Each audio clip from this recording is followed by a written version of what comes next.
Graça e paz, bom dia, como vai você, meus amados irmãos? Estamos aqui de volta com as nossas aulas e hoje eu estarei falando sobre a igreja de Esmirna, a terceira igreja das 7 cartas do Apocalipse, continuação aí dos nossos estudos.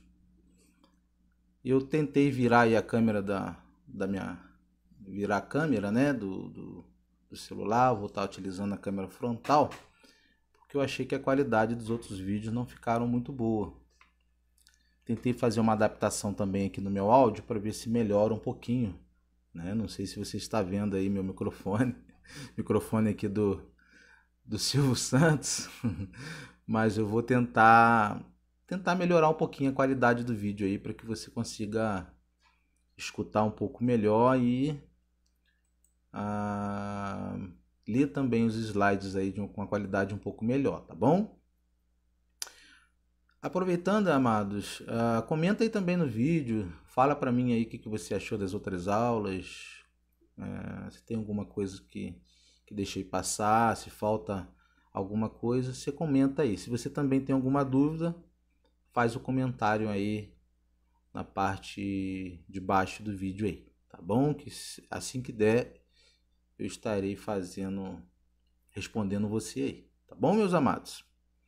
Então vamos lá, capítulo 2 do livro de Apocalipse, estaremos falando sobre a igreja de Esmirna, que significa mirra, a igreja que foi esmagada para exalar o cheiro, né? Mirra é uma erva, né? Uma planta que possui um cheiro agradável, porém, para que esse cheiro seja agradável, você precisa apertá-la, esmagá-la para que essa essência venha exalar esse cheiro agradável, a mirra. Por isso essa igreja tem significado. Esmirna significa mirra. É a igreja dos mártires, a igreja dos mártires após apóstolos, né? E por isso ela é considerada como uma igreja dos mártires, né? A igreja que foi martirizada. Esmirna, falaremos também da tribulação, da pobreza dessa igreja, uma igreja extremamente pobre, faltava tudo em condições financeiras, alimento, né? Mas era uma igreja que tinha a presença do Senhor Jesus. Essa igreja sofreu também vários ataques dos falsos profetas, sofreu o ataque dos falsos cristãos que diziam-se convertidos ao evangelho, os judeus, que eram os falsos cristãos, eles se diziam convertidos, mas eles continuam no anseio dessa igreja, atrapalhando a vida e o progresso da igreja de Cristo. Nós veremos também a prisão de alguns mártires ilustres, inclusive os mártires pós-apostólicos, né? Vemos também a promessa da vinda eterna do nosso Senhor Jesus pela segunda vez após o capítulo 1. E falaremos um pouquinho de um mártir chamado Policarpo. Policarpo de Esmirna. Como foi seu martírio, qual foi a sua obra, falaremos um pouquinho sobre isso. Revisando a segunda aula, meus amados, a igreja de Éfeso, nós aprendemos que Jesus exortou essa igreja para voltarem ao primeiro amor. Jesus também exorta a igreja para deixarem de seguir os homens maus, falando dos nicolaítas e dos falsos profetas, e Jesus também faz exortação para deixarem as seitas, ok? Só uma revisão da segunda aula para que você possa se situar aí, a igreja de Éfeso, tá bom? Vamos iniciar essa aula hoje fazendo a leitura diferentemente das outras aulas. A gente vai fazer a leitura, vai tentar comentar, vai tentar fazer a exposição. Eu vou falar da igreja literal, quando eu refiro à igreja literal, é a igreja histórica, presencial, e eu falarei da igreja que serve para nós de forma espiritual, que é a igreja profética, enquadrando a igreja histórica dentro da igreja profética. Historicamente falando para os dias dos apóstolos, os dias que aconteceram, e profeticamente apontando para os nossos dias, tirando lição para os nossos dias, tá ok? Apocalipse capítulo 2, versículo 8 ao versículo 11, fala da igreja de Esmirna e começa assim. Ao anjo da igreja em Esmirna escreve: Isto diz o primeiro e o último que foi morto e reviveu. Conheço a tua tribulação e a tua pobreza, mas tu és rico, e a blasfêmias dos que dizem ser judeus e não o são, porém são sinagoga de Satanás. Não temas o que há de padecer, eis que o diabo está para lançar algum de vós na prisão, para que sejais provados, e tereis uma tribulação de 10 dias. Ser fiel até a morte, e dar-te-ei a coroa da vida. Quem tem ouvidos, ouça o que o Espírito diz. Ó igrejas, o que vencer, de modo algum sofrerá o dano da segunda morte. Por aí, versículo 8 ao versículo 2. Amados, como eu tinha dito anteriormente, a igreja de Esmirna significa mirra. Ela tem a sua característica como uma igreja de alianças mundanas. Jesus exorta essa igreja para que ela não tema, para que ela seja fiel até a morte. Aliás, deixa eu só consertar aqui, a igreja tem como característica a perseguição e o martírio, tá ok? Só uma correção. A exortação é que ela não deveria temer, ser fiel até a morte, e que Jesus faz uma promessa a essa igreja que daria a coroa da vida, tá ok? Carta à igreja Esmirna. Vamos lá, vamos falar um pouquinho dessa igreja. Durante o período em que Paulo ficou em Éfeso, na sua terceira viagem evangelística, todos os habitantes da Ásia ouviram o evangelho de Jesus. Atos capítulo 19, versículo 10. Pedro incluiu os eleitos e forasteiros da Ásia entre os destinatários de sua primeira carta. 1 Pedro capítulo 1, versículo 1.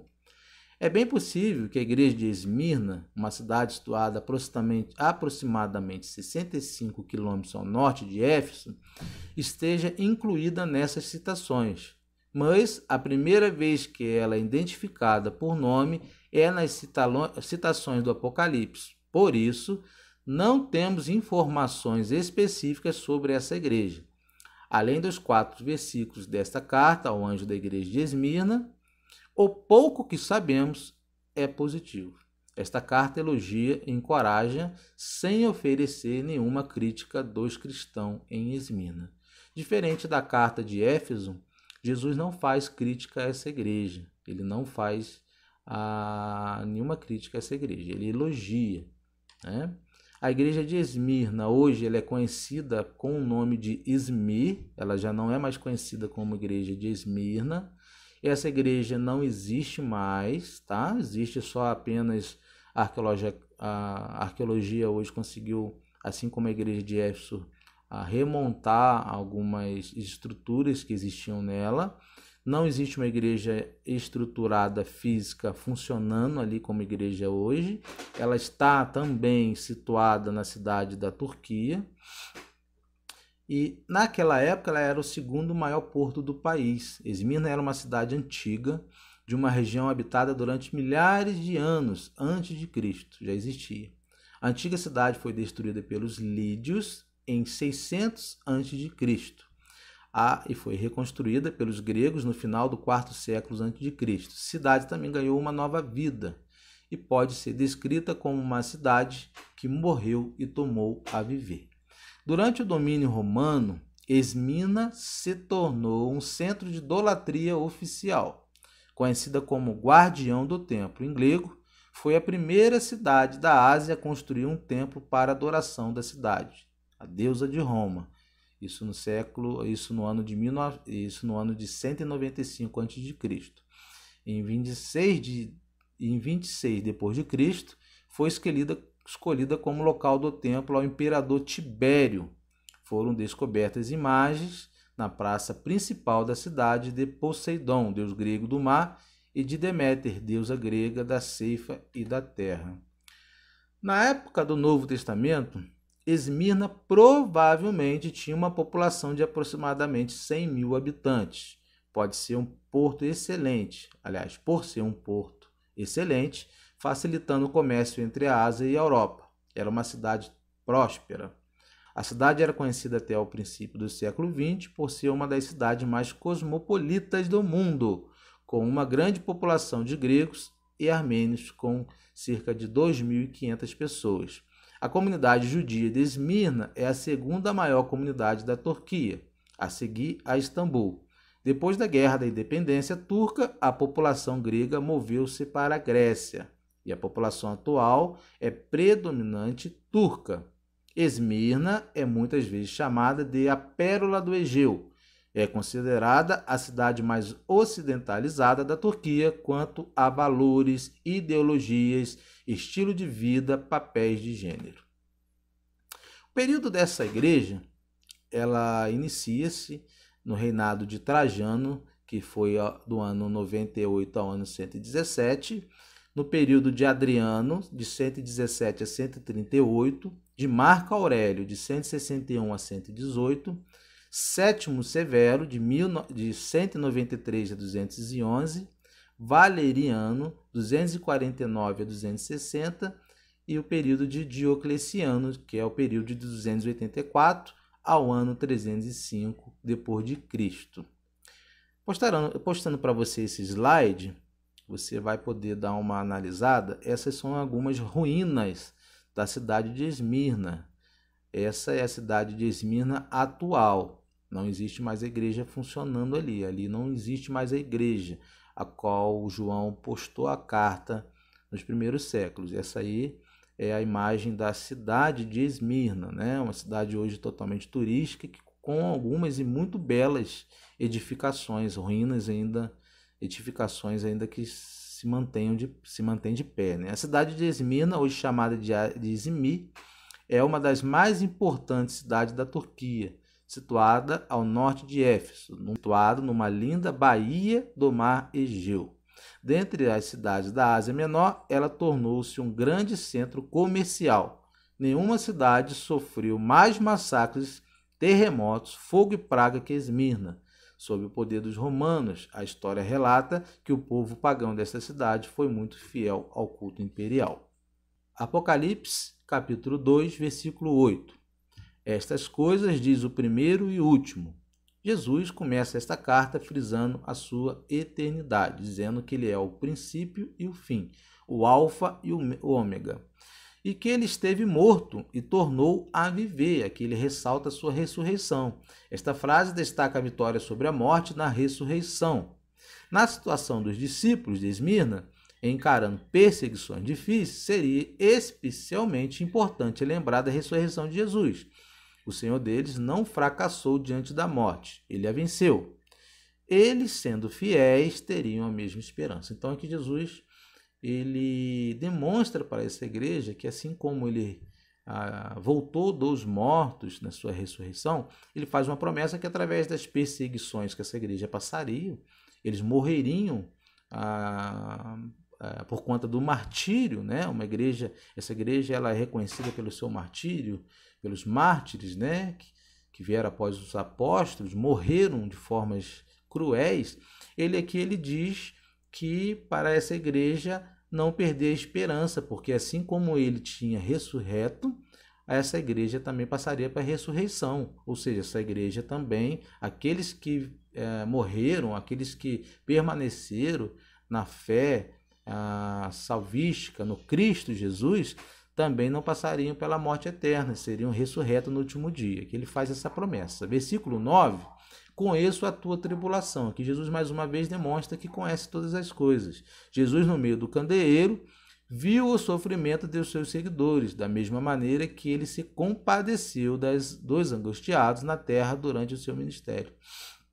Aqui o Senhor Jesus ele diz que estava vendo, ele não estava com os olhos atados. Jesus sabia, conhecia a tribulação da igreja de Esmirna, sabia e fazia parte do propósito de Deus para que os mártires viessem a morrer e através desse testemunho a igreja crescesse.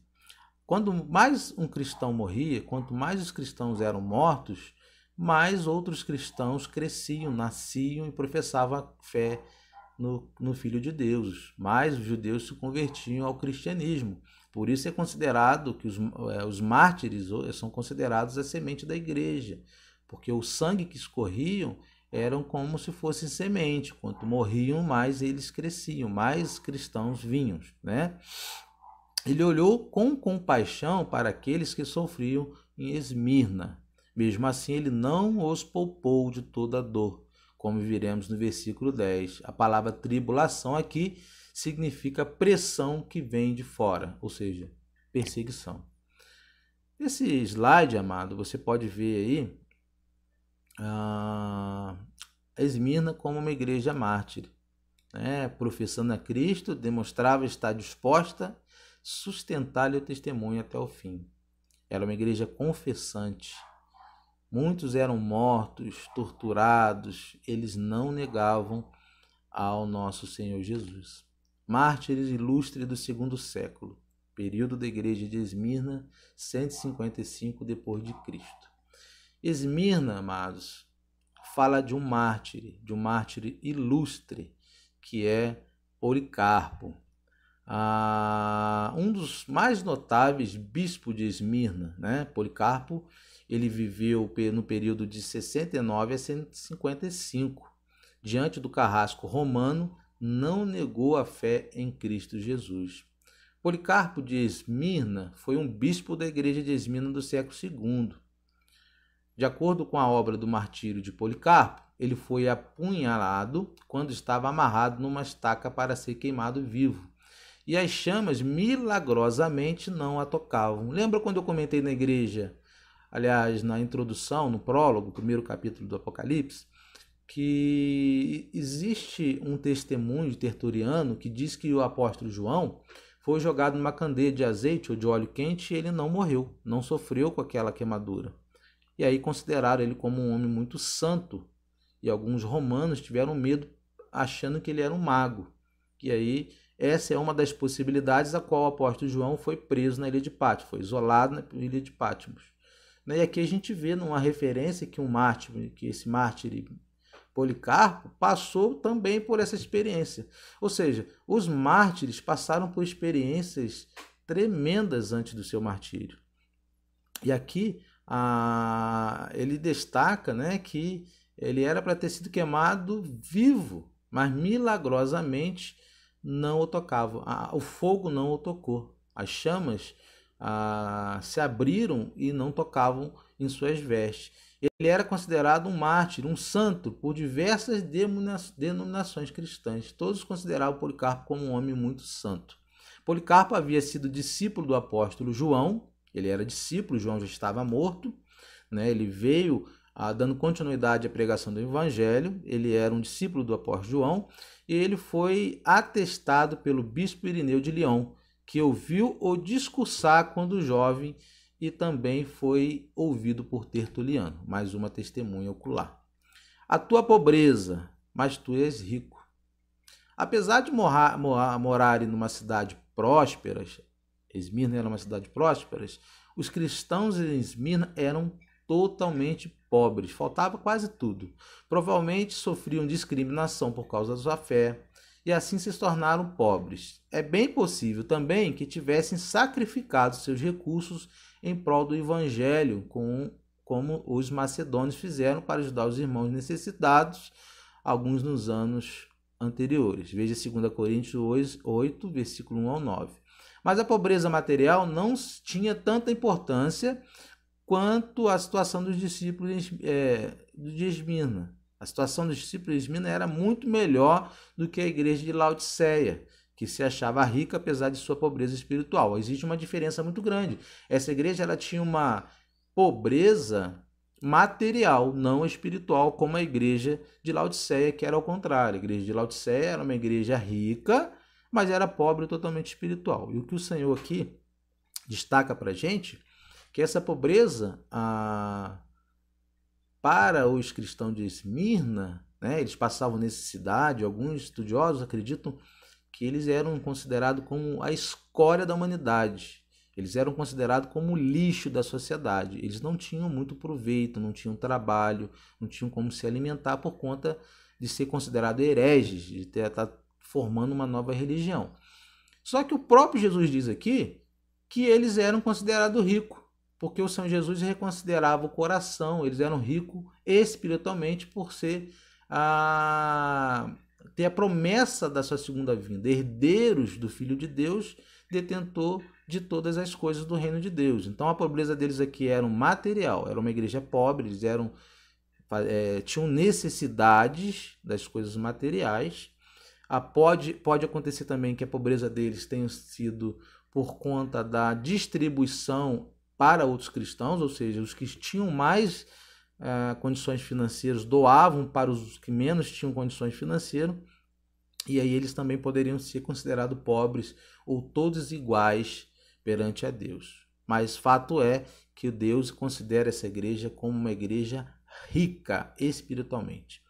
Nesse slide você pode ver as condições da igreja de Esmirna. Esmirna carecia de tudo. Ela fala e aborda dizendo que a igreja tinha carência de tudo. O próprio Senhor reconhece a extrema pobreza dessa igreja. A blasfêmia dos falsos judeus.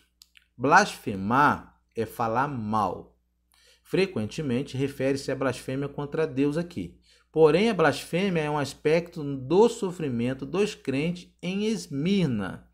Esta difamação veio de pessoas que se chamavam judeus, mas de fato não eram verdadeiros judeus.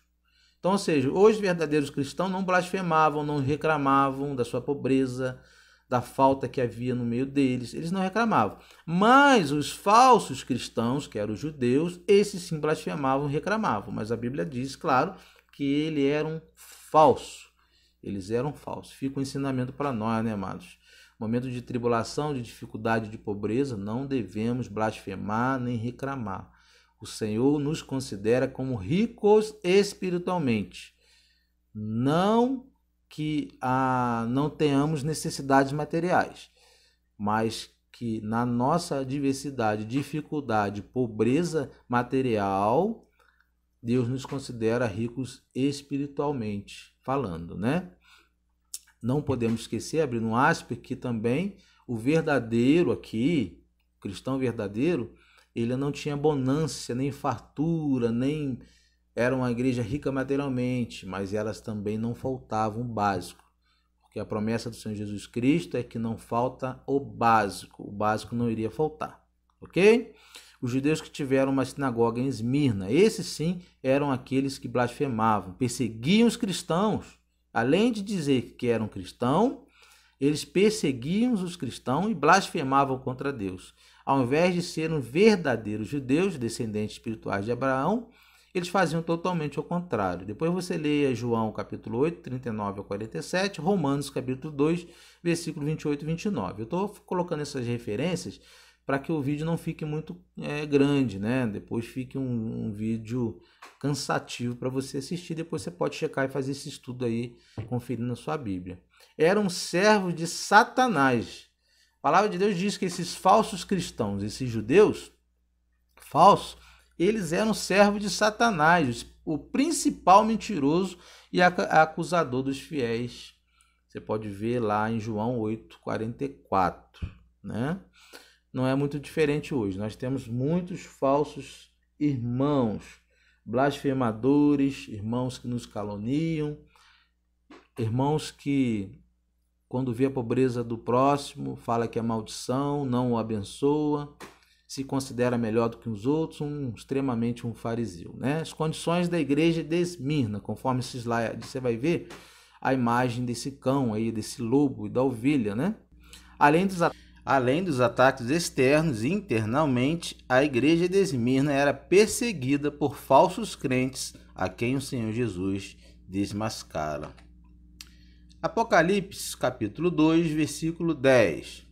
Não temas as coisas que tem de sofrer.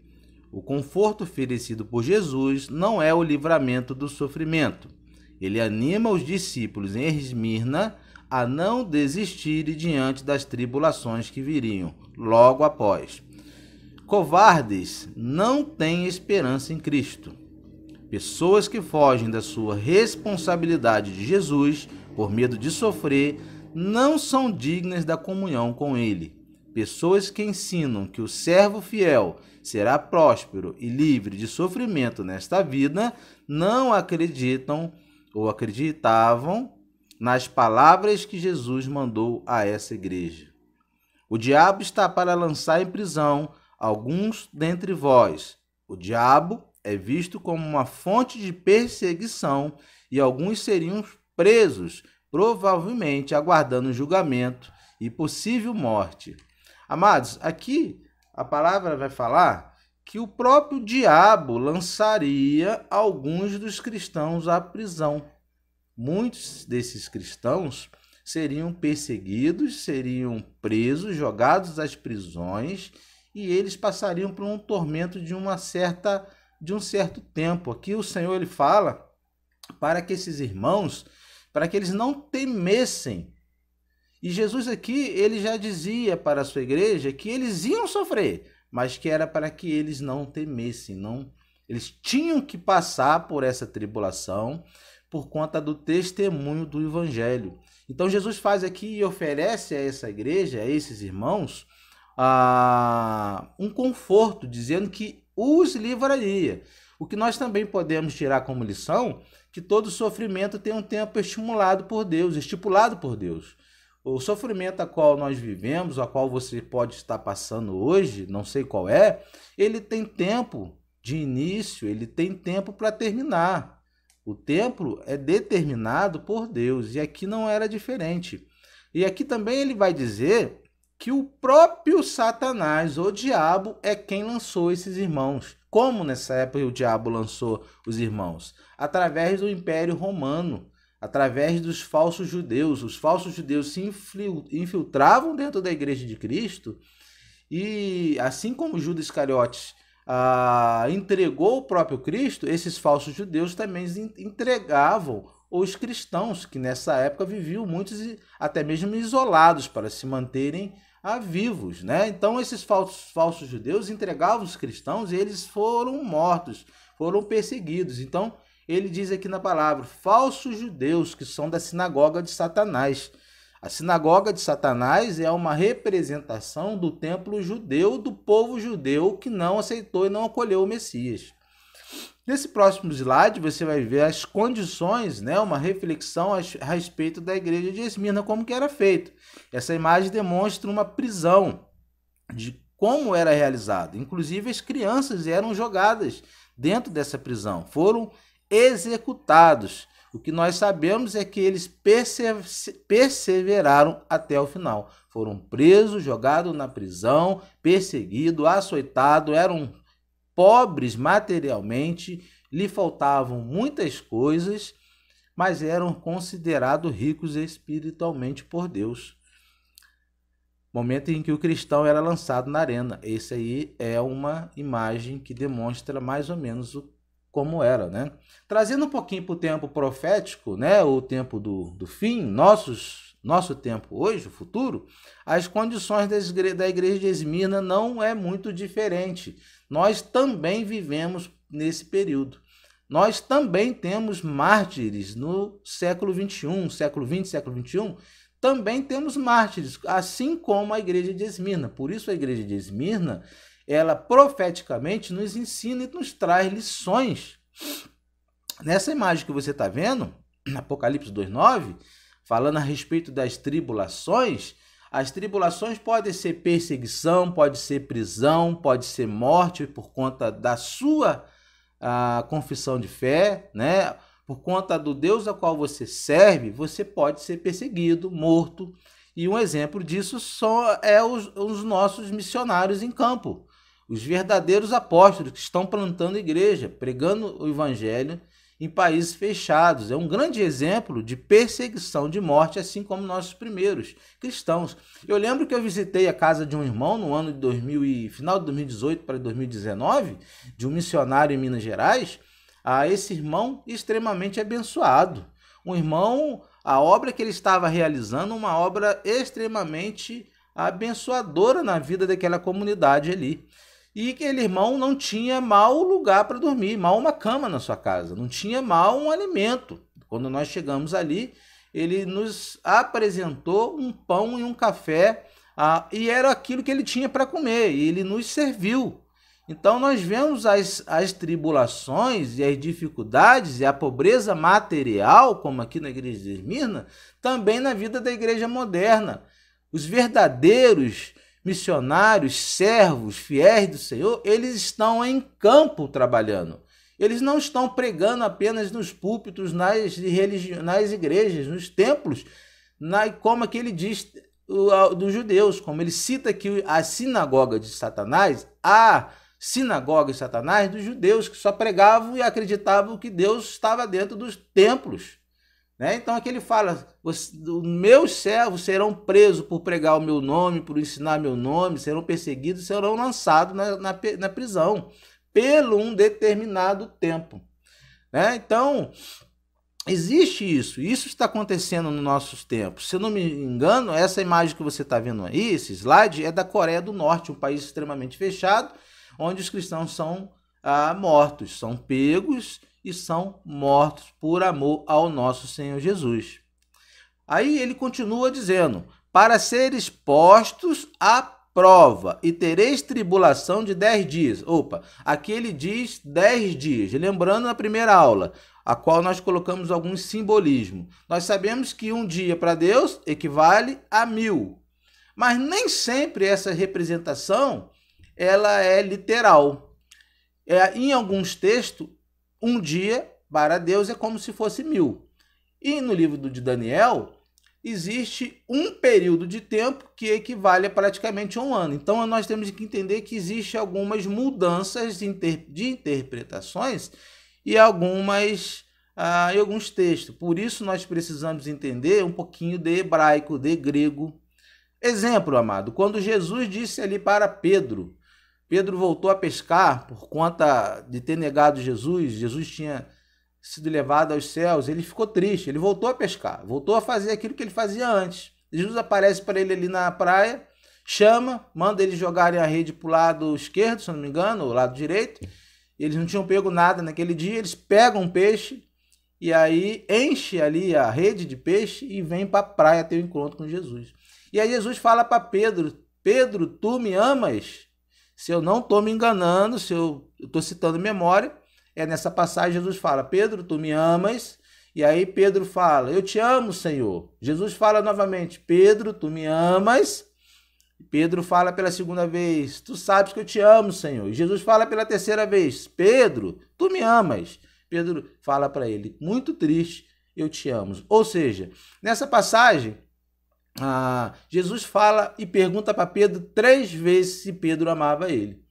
Nós sabemos que quando pegamos ali aqueles 3 amores, a qual Jesus fala da mesma forma na nossa interpretação, nas nossas Bíblias, hoje vai dizer amor, nós vamos entender que o que Jesus fala pela primeira e segunda vez como amor é o amor ágape, agapau, o amor incondicional, ou seja, Jesus perguntou a primeira vez, Pedro, tu me agapau, ou seja, me ama incondicional. Jesus pergunta a segunda vez, Pedro, tu me amas, ou me ama agapau incondicionalmente. Pedro não poderia responder que amava, por isso ele se entristeceu, porque o amor incondicional o ser humano não consegue ter. Apenas Deus tem o amor incondicional pelos seus servos, pelos seus filhos. E aí, na terceira vez, quem entende o grego vai entender que Jesus já faz uma pergunta com outro tipo de amor. Quem estudou os 4 tipos de amor no grego, aí tem aula no nosso canal, vai entender que quando Jesus fala pela terceira vez, ele não fala mais amor ágape, ele fala filéu. Ou seja, Pedro, tu filéu-me, ou seja, Pedro, tu me ama como amigo. E aí Pedro fala, Senhor, tu sabes que eu te amo. Ou seja, Pedro amava como amigo. Então, nós temos que entender que a introdução de algumas passagens, ela precisa ser examinada, é o que nós chamamos de exegese, de conhecimento do hebraico e do grego, para que a gente consiga interpretar o texto de forma corretamente. Nós não podemos apenas ler o texto de forma literal. Ok? Então aqui ele vai começar a falar sobre a prova que o próprio Senhor, ou que o Satanás entregaria o seu povo para ser e ter uma tribulação de 10 dias. Ou seja, o efeito da tribulação seria o de provar a fé. Esse era o motivo. A tribulação é de provar a fé, assim como nós, quando somos provados, é para que nossa fé seja amadurecida. Eles foram provados nessa tribulação. A sua lealdade a Cristo seria testada sobre a ameaça de morte, mas a perseguição não continuaria para sempre. O tempo tinha sido um tempo determinado por Deus. Mas a perseguição não continuaria para sempre. 10 dias aqui sugere um tempo curto, mas completo. Ou seja, 10 dias sugere um tempo curto, mas completo. Seria uma provação completa, mas teria um fim. Então as pessoas morreriam, muitos cristãos morreriam, mas teria um tempo que Deus interveria e aquilo ali mudaria. Ok? Por ter vínculos tão fortes com a idolatria oficial de Roma, Esmirna se tornou uma cidade perigosa para os cristãos. Esta carta fala sobre perseguições que viriam àquela igreja. Até décadas depois do Apocalipse, perseguições atingiram seguidores da cidade de Esmirna e de toda a humanidade. E nós podemos ver que a perseguição ela se encontra até hoje. Por isso a igreja de Esmirna tem exemplos para nós hoje, profeticamente falando, porque desde aquela época já existiam as perseguições. Não é diferente, né, nos dias de hoje. E essa passagem, essa palavra, ela nos ensina, ou seja, tem tempo para começar e tem tempo para terminar. Exemplo, coronavírus. Tem tempo para começar e tem tempo para terminar. Não vai ficar para o resto da vida.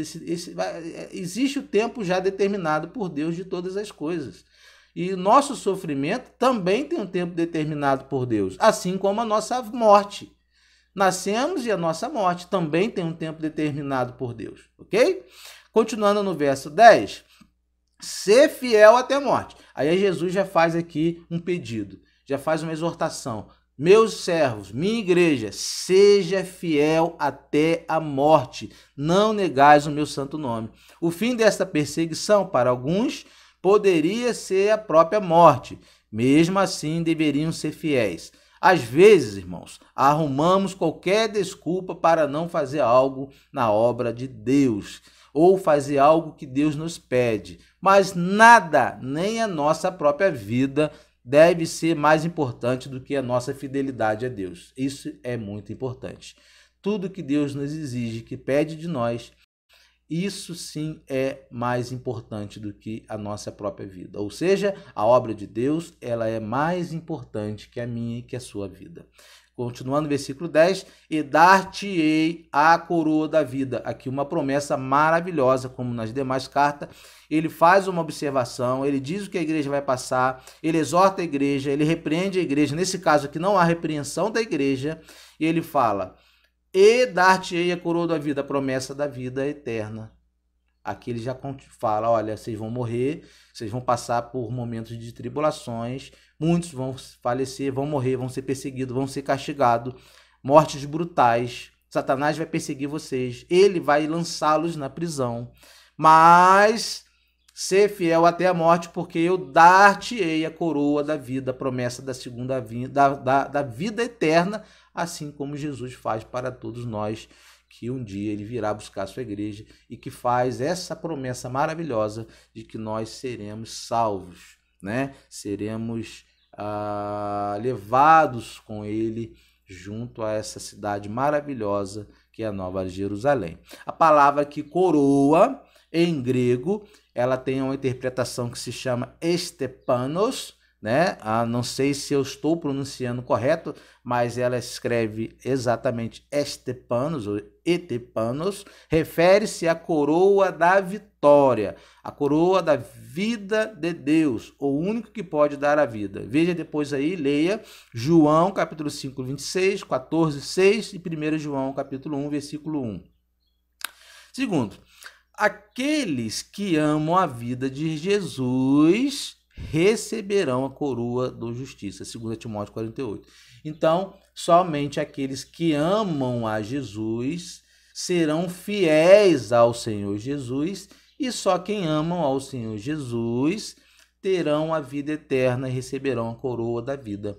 Se nós também observarmos o mandamento do Senhor, que amar os próximos como a si mesmo é o novo mandamento, ou seja, o resumo de todos os outros mandamentos, se você também não ama o próximo, você não ama Deus. Se você não ama o próximo, não ama o Deus, você não tem a promessa da vida eterna. É fácil assim. Então precisamos amar o próximo, ok? Depois você faça uma reflexão a respeito do verso 10. Dando continuidade, Apocalipse capítulo 2, versículo 11. Quem tem ouvidos, aí o final de todas as cartas, o Senhor Jesus, ele manda o apóstolo João escrever. Quem tem ouvidos, ouça o que o Espírito diz às igrejas. Versículo 11. Como em todas as cartas às igrejas, Jesus chama os destinatários para ouvirem a tua voz. Assim como Jesus está falando hoje agora, através do texto com você. Quem tem ouvidos, ouça o que o Espírito de Deus diz às suas igrejas. O vencedor, versículo 11, aqueles que permanecem fiéis diante das perseguições são vencedores em Cristo. E de nenhum modo sofrerá dano da segunda morte. Continuação, versículo 11. Ou seja, não sofreria castigo eterno. Capítulo 20, versículos 6 ao 14 e o capítulo 21 ao 8 fala disso. Os perseguidores poderiam até causar a primeira morte, ou seja, a morte física, mas os fiéis não poderiam perder a sua vida eterna, porque o Senhor estava prometendo a vida eterna. Como assim? Primeira morte, segunda morte. Já falamos isso em uma de nossos estudos anteriores. Aqui eu não vou reprisar, né, a respeito dessa aula. Depois você pesquisa aí e estude essas aulas. Segunda morte, como assim? Que morte é essa? Porque ele faz a promessa, né? Ele fala que de nenhum modo sofrerá dano à segunda morte. Então ele faz a promessa. Morreu em testemunho de Cristo. Morreu fiel. Você não vai passar pela segunda morte. Segunda morte. A Bíblia fala que existe 3 tipos de morte. Eu já falei nisso e vou só fazer um parênteses. 3 tipos de morte e 2 mortes. Quais são elas? E o que é a morte? Vamos lá. Conforme esse slide aí para você ter um pouco de reflexão, se analisar através das imagens, conforme descrito em Romanos 6, 23, a morte é consequência da queda. Após a queda do homem, Adão e Eva, a morte entrou no mundo, toda a humanidade, por conta do pecado, nasce morto espiritualmente, nasce já separado de Deus. E o que as Escrituras dizem? Romanos 6, 23, porque o salário... Porque o salário do pecado é a morte, mas o dom gratuito de Deus é a vida eterna por Cristo Jesus, nosso Senhor. Ou seja, logo, a morte é a consequência do pecado ou a consequência da queda do homem. Então, todo homem sem Deus, ele é morto espiritualmente. Ele já nasce morto espiritualmente. Essa tabela de comparação de morte, você pode observar que eu botei que a morte significa o quê? Separação. Separação do homem com Deus. Antes de Adão e Eva tinham total acesso a Deus. Deus visitava eles no paraíso. Tinha acesso inteiro. Após a queda, Deus se separou, colocou os anjos ali e Adão e Eva foram expulsos do paraíso. Após esse período, o pecado entrou na humanidade e nós, como um vírus, somos infectados pelo vírus do pecado. Como resolver o problema do pecado? Como resolver o problema do vírus do pecado? Apenas através da cruz de Cristo Jesus, através da graça, da salvação que ele nos proporciona. E nós precisamos crer e entregar a nossa vida a Jesus, crer que ele é o único Senhor Salvador da nossa vida, que nenhum outro caminho leva a Deus, só apenas o próprio Cristo. Esse é o motivo a qual você pode escapar e você não deixará de ser pecador, mas você será justificado pelos seus pecados. Voltando aqui à morte, né, que significa separação, não gostaria que você ficasse confuso nessa área aqui. Que na verdade a gente sempre resume em 2 mortes. Morte literal, você morreu, foi sepultado. Segunda morte é a morte que ocorrerá depois da sua morte física. É a morte espiritual, ok? Aqui eu quis botar 3 para que você entenda que existe uma diferença, é importante a gente aprender isso. Primeiro tipo de morte é a morte física. É aquela que todos nós já estamos destinados a morrer, vamos descer a sepultura, estaremos mortos. Enterrou, morto, todo mundo. E aqui sela seu destino da alma. Aqui você já morre salvo ou você morre condenado. Segundo tipo de morte, que também não deixa de ser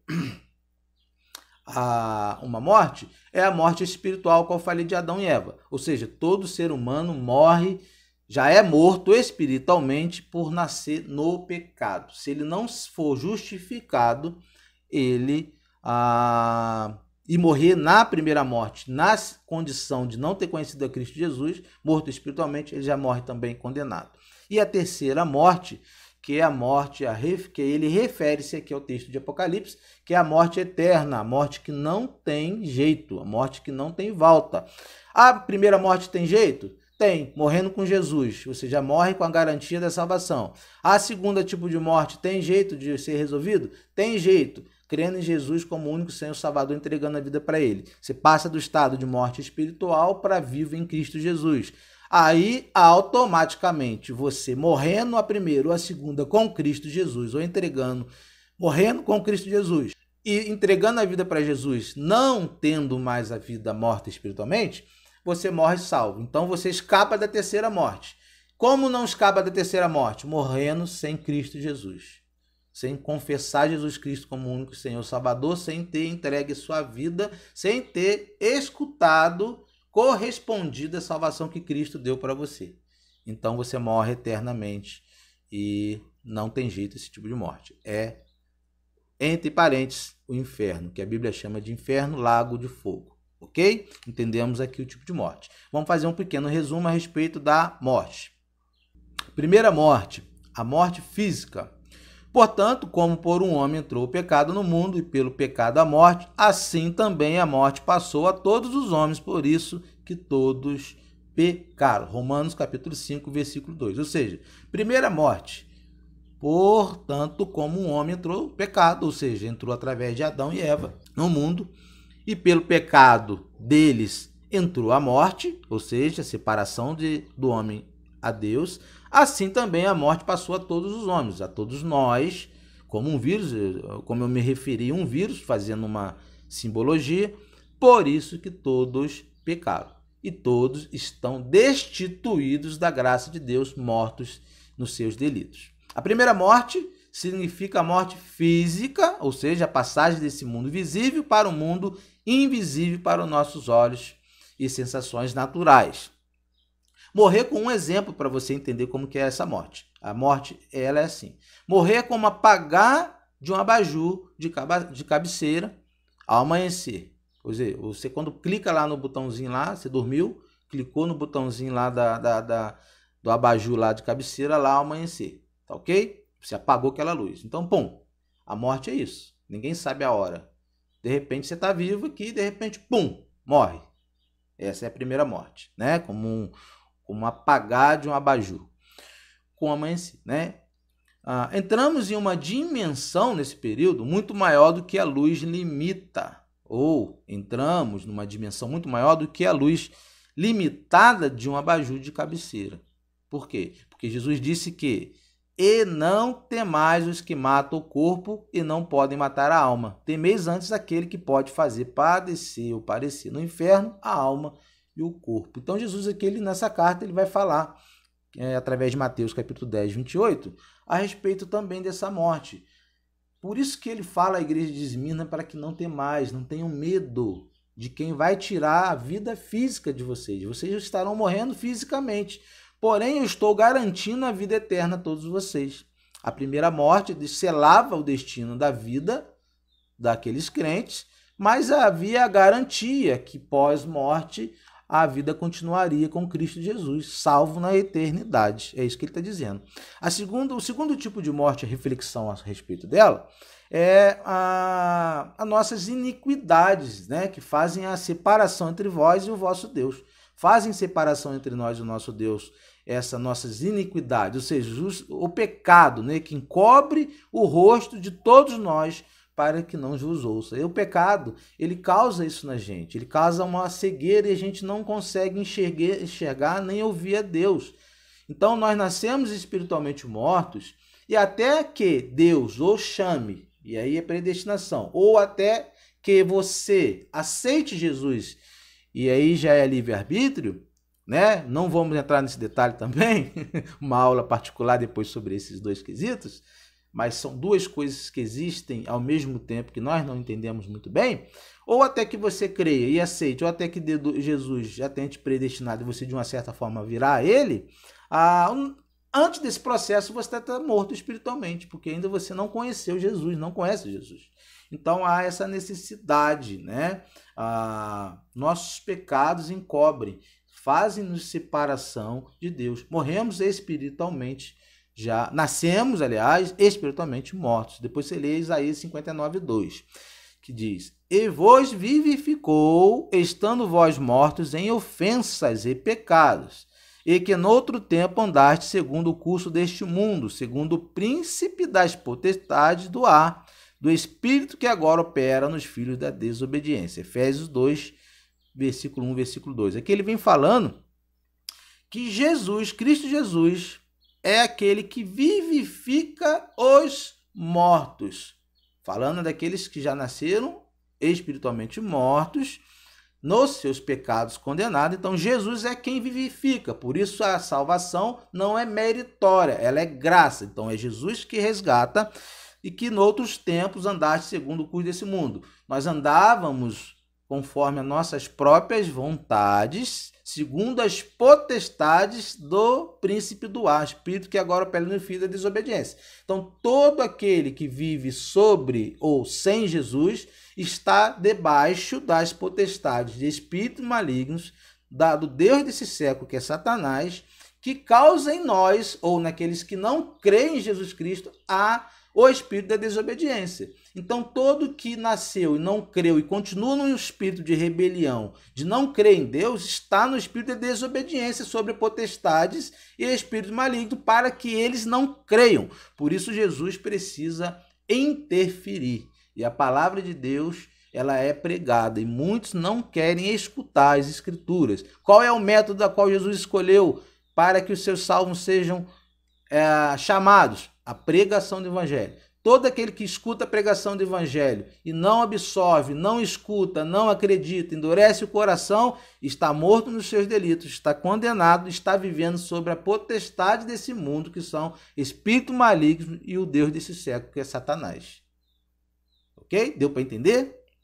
Falando sobre o segundo tipo de morte. A Bíblia considera a pessoa sem Deus, morta espiritualmente. Essa morte espiritual se dá por causa do pecado que reina em nossa vida. Sem Cristo, todos estão nessa condição de morte espiritual. Ele, Jesus Cristo, vos deu vida, estando vós mortos nos vossos delitos e pecados. Como vemos no verso bíblico, todos estávamos mortos espiritualmente, separados de Deus pelos nossos pecados. Porém, essa condição de morte pode ser mudada pela graça de Deus, mediante a fé em Cristo Jesus, que é a nossa salvação. Porque pela graça sois salvos, mediante a fé, e isto não vem de vós, é dom de Deus. Salvação é dado por Deus, por isso ela não se perde. Só uma parente para quem diz que salvação se perde. Não perde porque não é você que escolheu. Você apenas escutou, aceitou a mensagem, creu na mensagem porque assim Deus quis. Mas a salvação, quem deu, quem concedeu, quem escolheu, quem predestinou foi Jesus Cristo, antes da fundação do mundo. É isso que ele está dizendo aqui. Salvação é dom de Deus, é graça e mérita, presente que você não merecia. Efésios 2:8, sem receber essa graça pela fé, todos estão mortos espiritualmente diante de Deus. Todos. Sem Jesus, não dá. Tem uma música assim? Sem Jesus não dá. Sem Jesus nós morreremos espiritualmente, né? Segunda morte ou terceiro tipo de morte. Morte eterna. Primeira morte, você pode morrer salvo com Cristo ou condenado. Morte espiritual, todos nascemos assim, mas podemos escolher viver com Cristo. E aí passamos do estado de morte espiritual para uma vida plena com Jesus Cristo. Terceiro tipo de morte, não há jeito. Ou seja, mas quando aos tímidos e aos incrédulos e aos abomináveis e aos homicidas e aos que se prostituem e aos feiticeiros e aos idólatras e a todos os mentirosos, a sua parte será no lago que arde como fogo e enxofre, o que é a segunda morte. Por que ele reflete isso aqui? Isso serve para o crente? Isso serve só para o ímpio que não tem Jesus? Esse texto aqui serve para quem? Este serve para quem morre ou para quem está nessa situação sem Cristo Jesus, ou para aquele que está debaixo da graça de Cristo Jesus e ainda continua praticando esse pecado de estimação. Então ele fala aqui para você, o que te resta é a morte, é a segunda morte, né? É o fogo eterno, o inferno, duro, né? Duro. Então todos que estão debaixo de uma certa forma, de qualquer tipo de pecado sem Cristo Jesus, é a segunda morte.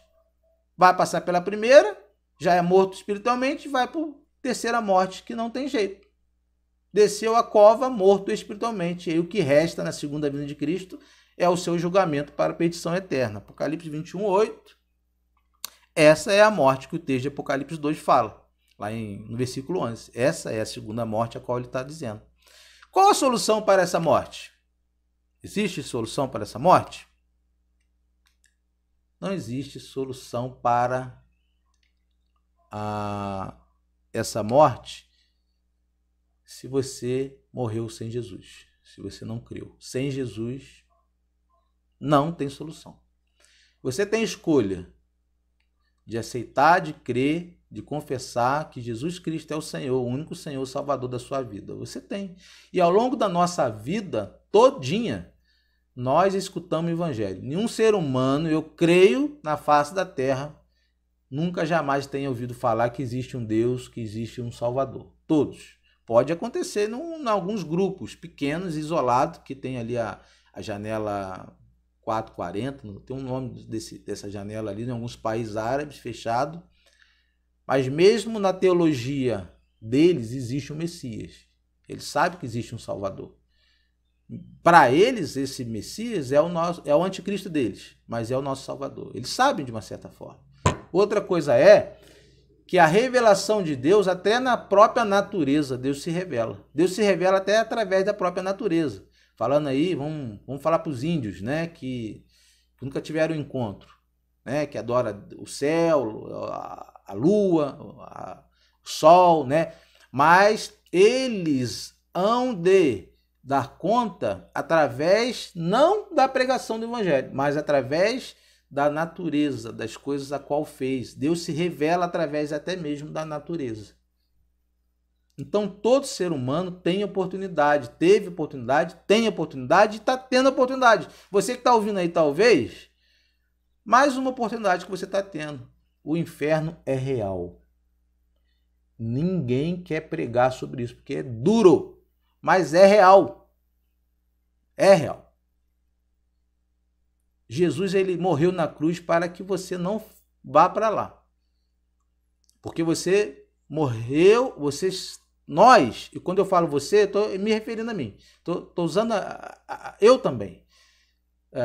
Se nós não vivermos e não reconhecermos Jesus Cristo como Senhor, Salvador, único, e único, não há vários caminhos que levam a Deus. Existe apenas um que se chama Cristo Jesus. Não existe vários caminhos, várias religiões. Não, existe só apenas um caminho. Cristo Jesus é o nome dele. Só através dele nós podemos escapar dessa morte e partirmos ao fechar de nossos olhos para a graça e para a presença eterna junto do Pai nos céus. Ok? Então, meu irmão, conclusão que nós podemos tirar sobre esse estudo da igreja de Esmirna. Ora, Esmirna, no primeiro século, não seria fácil para os discípulos. Não foram fáceis para eles. Foram difíceis. Além das perseguições pelos judeus, eles enfrentavam uma ameaça mais organizada e mais poderosa.